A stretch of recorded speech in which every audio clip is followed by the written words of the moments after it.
राधे राधे। आज हम कार्तिक मास महात्म्य कथा अध्याय 22 श्रवण करेंगे। इसमें राजा एवं ब्राह्मण को भगवान का द्वारपाल बनना हम श्रवण करेंगे।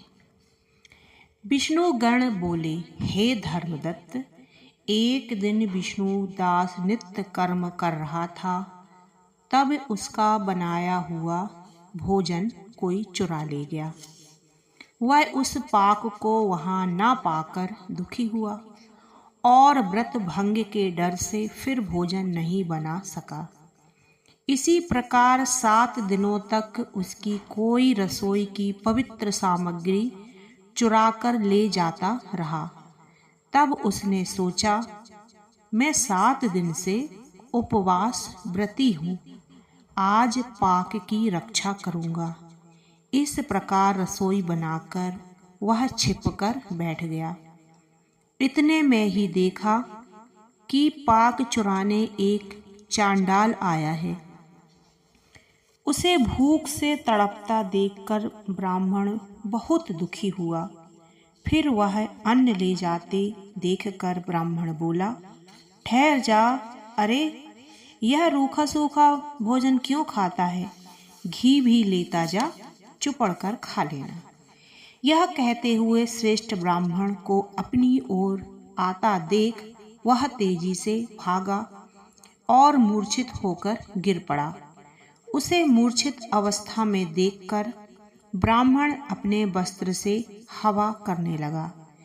जब वह चांडाल उठकर खड़ा हुआ तो विष्णुदास ने उसे शंख चक्र गदा पद्मधारी साक्षात नारायण के रूप में देखा।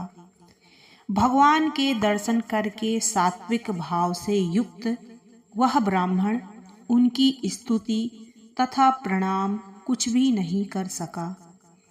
उसी समय इंद्रादि देवता वहां आ गए।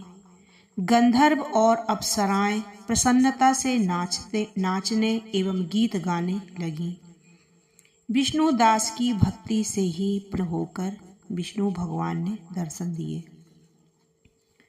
इससे सिद्ध हुआ कि दानादि तथा यज्ञों से प्रसन्न न होकर केवल भक्ति से ही प्रसन्न होते हैं। तब राजा ने अपने भांजे को गद्दी पर बैठाया। इसके पश्चात चाले यज्ञशाला में जाकर अग्नि के आगे खड़े होकर विष्णु भगवान से प्रार्थना करने लगा, हे विष्णु, मुझको मन वाणी और कर्म से स्थित भक्ति दो। यह कहकर राजा सबके देखते देखते अग्नि में कूद गया। तब मुद्गल ने क्रोध से अपनी शिखा उखाड़ डाली। तभी से उसके गोत्र में मुद्गल शिखाहीन होते आ रहे हैं।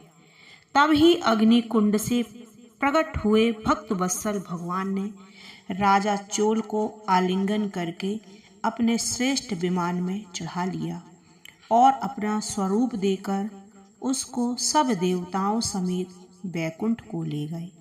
अतः जो विष्णुदास है वह पुण्यशील हो गया और जो चोल राजा है सो सुशील हो गया।